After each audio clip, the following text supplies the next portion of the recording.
When Vi Higginson started Gospel for Teens, she had no intention of creating a therapy program for at-risk kids. And in fact, many of the teens who go don't seem to be at risk at all. They come from stable, intact, middle-class homes, like David Moses. The story will continue in a moment.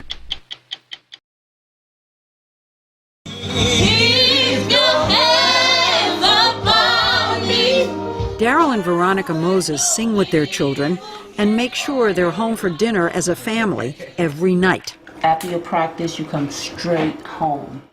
We have to raise our children. If we don't, someone else will. Straight home. Meaning the streets, drugs, gangs, you name it. Do you think it's harder to raise a young black teenager? Yeah. I grew up in the projects, and I watched my father go through a lot to hold on to his family. And one of the reasons why you see me here, not just my wife, but you see me here also, is because I vowed that I would walk this walk with them. They can turn around years from now and say, my father was right there. How can anyone ever tell you? Gospel for Teens has a theme song. Anything less than beautiful. And Vi says she chose it for a reason. I actually wept when I heard it.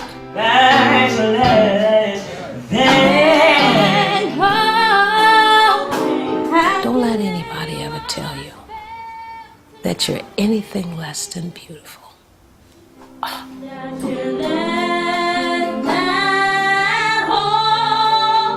What did it mean to you? It means to me that I feel actually kind of special in a way.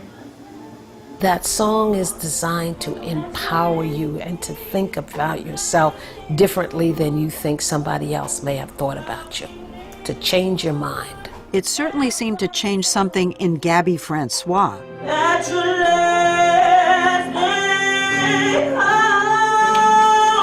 Gabby, of all people, gets up and starts singing this song.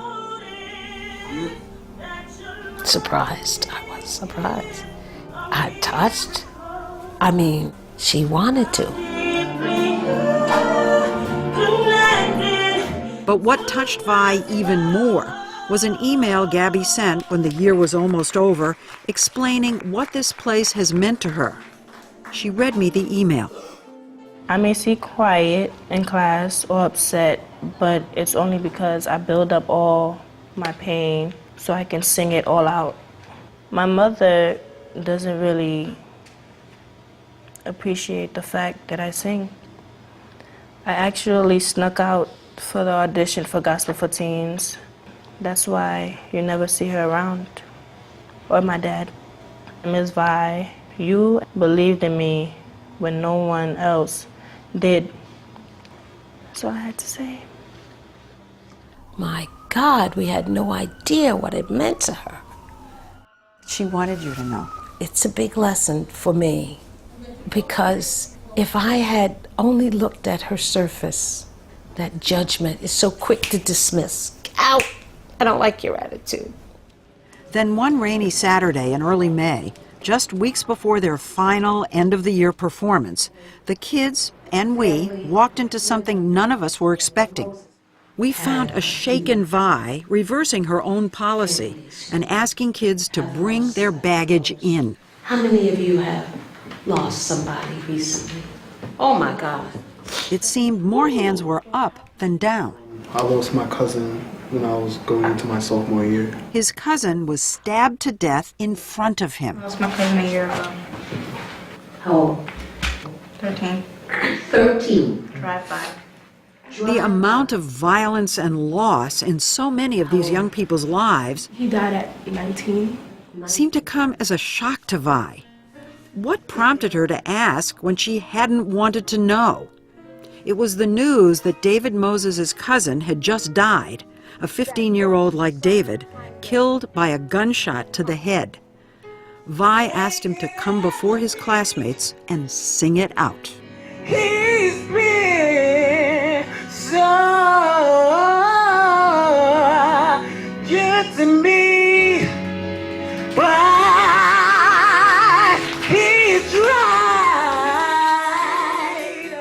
David Moses with that wonderful close family. And his 15-year-old cousin died from a gunshot wound. Oh. It turned my darkness. The music, the words are about struggle, and a lot of these kids are there. They're struggling. They are struggling. We live in a violent society. So now, what do you do with all that? How do you get it off of you? How do you live?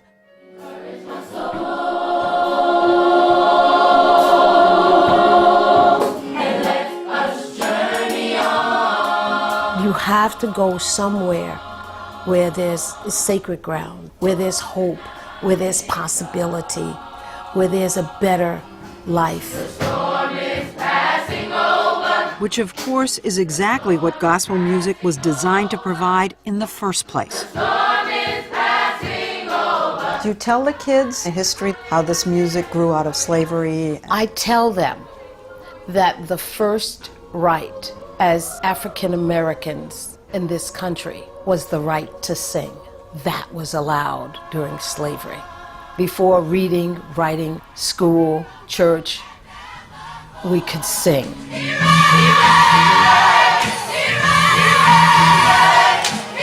So as Gospel for Teens erupted on stage for their big spring concert before a packed hall, we're not sure how much the kids were thinking about this music's history. But for 2 hours, they sure captured its power. And when it came time for their theme song, Vi selected a surprise soloist. I was so nervous because I looked at the crowd. I'm like, that's a lot of people.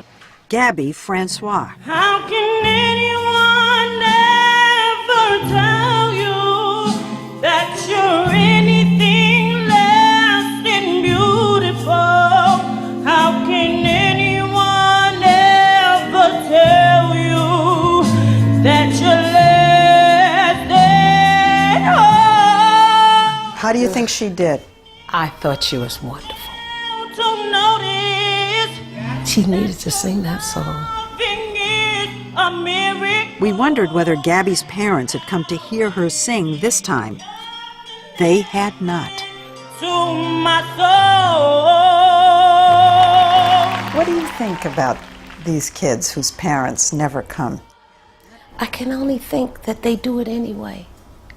With or without their parents, they do it anyway. So what does that say about who they are? Their commitment, their resilience, their drive, all of those things are necessary for success. I gotta let them introduce themselves to you. And then came that moment they'd been preparing for. You know how I want you to say your name.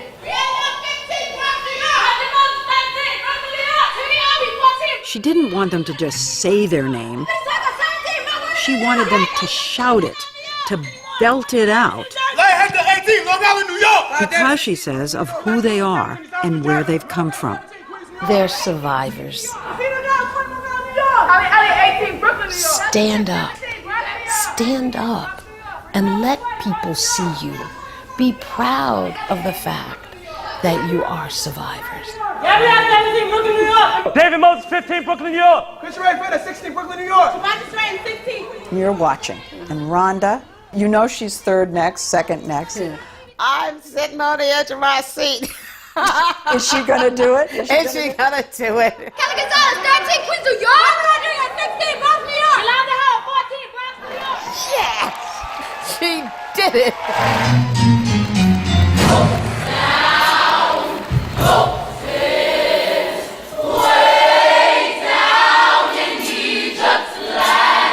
So you spend 9 months with these kids. You give them everything. And they finally get up for this performance. I couldn't stay in my chair. My heart's dancing, my mind's racing, I'm watching everything and I'm watching everybody. And what she and everyone else saw that day was a group of teenagers transformed.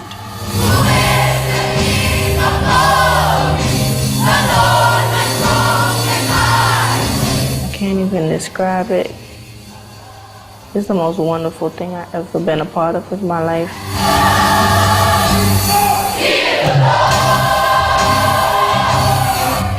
Are you going to come back next year? Definitely. Definitely. Definitely. What's going on inside? Joy. That's what's inside my heart all the time when I'm in here. Do you ever think that you're actually saving some of these kids? I guess I'm thinking that this music can make it better. It will make life better. It's victorious, and it grabs you. I mean, it's like, yeah, I got you. Woo! Gospel for Teens received a flood of letters and support after our story aired. Vi is saving up in hopes of moving to a larger space. And it seems that when Yolanda's father heard her song, he reached out to her, and they have seen each other twice. Gabby Francois is now in college, but she hasn't been back to Gospel for Teens for a while. She has to work Saturdays in a fast food restaurant. Auditions for Vi's new beginners class will be held next month. Go to 60minutesovertime.com for more of the story behind Yolanda Howard's song to her father.